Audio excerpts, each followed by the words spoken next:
নমস্কার, S Bangla news online খবর সব দেখাবো আমরা।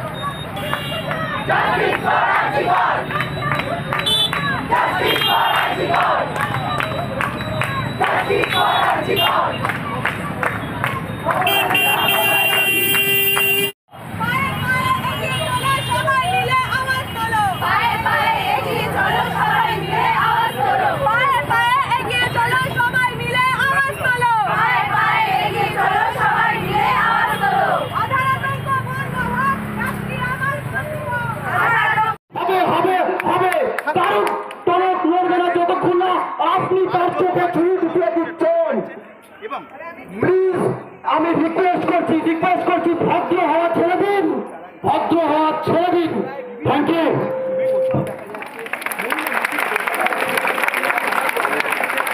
আমাদের আজকের উদ্দেশ্য কিন্তু রাতের দখললিক মেয়েরা, আপনারা একটু এগিয়ে আসুন। আপনাদের এই যে আগুন, যেটা আমাদের দাদা এখনই ছড়িয়ে দিয়ে গেলেন, সেটা আপনারা এগিয়ে আসুন।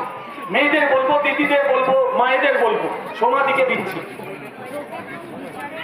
সমাধিকে যখন পেয়েছি, এবার আমাদের একটু সুরে সুরে কথা হবে। আমরা সকলেই সমাধির সুরের কণ্ঠ যাই। আমার সাথে আপনারাও আমাদের মুখ কণ্ঠ যান। অর্থাৎ বুঝতেই পারছেন ওর রাজনৈতিক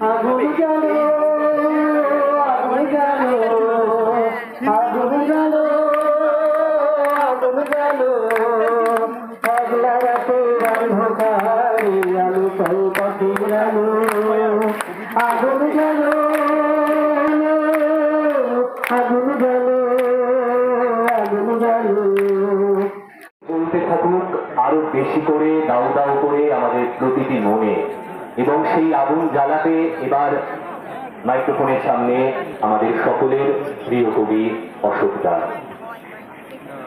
রামরাজা তোলা, যার জন্ম 1852 সালের 23শে আগস্ট, সেই রাধা গোবিন্দ যাবার আগে বলেছি, এসব আমরা জানি।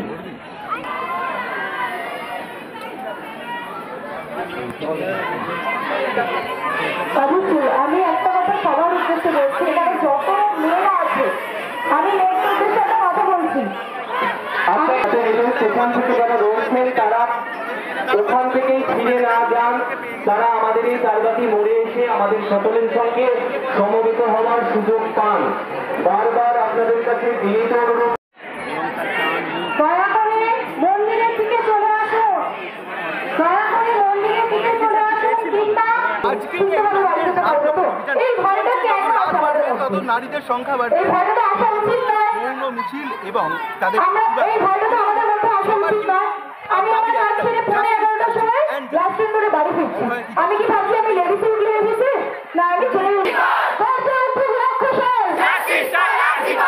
এত মানুষ এখানে এসেছি, আমরা যদি সবাই বলি না, এই আওয়াজটা কোথায় যেতে পারে, কত মানুষের মনে লাগতে পারে, আপনাদের ধারণা নেই। আমার মনে হয় আওয়াজ আরো ভালো, আরো জোরে ছিল ভালো। গর্জে উঠুন লক্ষ্যশাল, গর্জে উঠুন লক্ষ্যশাল, গর্জে উঠুন লক্ষ্যশাল। আমি কখনো ভাবিনি আমাকে হয়তো এই পরিস্থিতির সাথে বুঝি। আমরা আমাদের নারীদেরকে উপহার দেয় সমাজ, তার একটুখানি যে ছাত্রী উপহার। আমি একটু লেখালেখি করি সামান্য, তাতে বাড়ি সরোবরে ফোটা পদ্ম সরোবরে ঝরে যাবে, তাও কি হয়? তোমাকে তুলে এনে একটা একটা করে পাপড়ি খসিয়ে তবেই তো জয়। খোলা আকাশের নিচে রূপের ডালি সাজাবে, খোলস ছেড়ে জাগবে না কামকের দল। তোমার অপরাধ তুমি সুন্দর, তোমার অপরাধ তুমি পরোপকারী, তোমার অপরাধ তুমি সত্য কথা বলো, তোমার অপরাধ তুমি অন্যায়কে প্রশ্রয় দাও না, তোমার অপরাধ তোমার মনের ঘরে কেউ সহজে জায়গা করতে পারে না, তোমার অপরাধ তোমাকে চাইলেই পাওয়া যায় না।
থাকি আমরা নবারুণ মাঠ আছে ওখানে।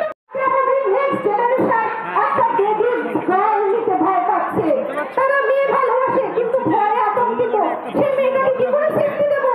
আমরা ভয় চাই, সবাই যদি ভয় চায় কার পেতে হবে, কার পেতে হবে? ছেলেমেয়ে সবার সমান ভগবান দেয়নি।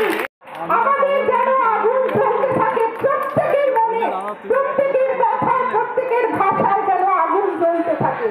আর কিছু বলার নেই, প্রচন্ড দুঃখে আজ 5 দিন ধরে নিউজ দেখে দেখে মানে জাস্ট ক্লান্ত, রাগে জর্জরিত, আর কিছু বলার ভাষা নেই।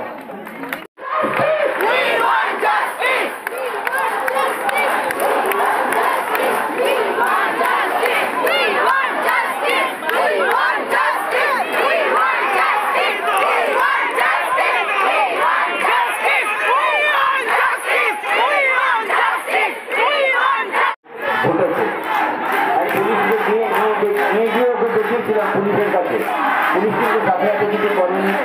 তারপরে দিনও আবার উচ্চপাড়া নিয়ে গেছি, উচ্চপাড়াতেও সাথে সাথে কিছু করেনি।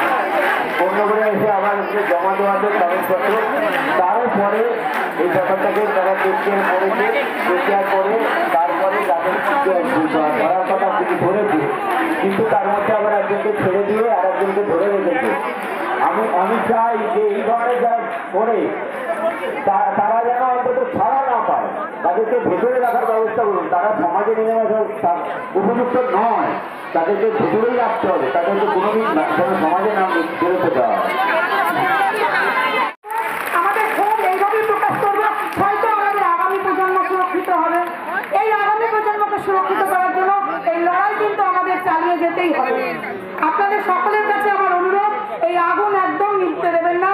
কোথাও কোনো বিচার চেয়ে মধ্যরাতে, বিচার চেয়ে মধ্যরাতে, বিচার চেয়ে মধ্যরাতে। আমরা অত্যন্ত আনন্দের সঙ্গে নতুন স্বাধীনতার আলো পাবো তো? আপনাদের সকলের এই ক্ষোভ, এই আগুন মনে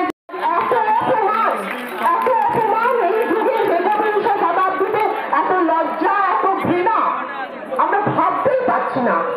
আমার বাড়িতে আমি কন্যা সন্তানের জননী, সেই জন্য আজ আমি এখানে এসেছি যে আমি এটাকে বলবো পাশে দিয়ে বলবো না, এখন পরিষদ এটাকে পশুর অবমাননা, পশু যারা তাদের আপনারা আমরা শ্রদ্ধার সঙ্গে প্রত্যেকে এই কর্মসূচিতে অংশগ্রহণ করছি।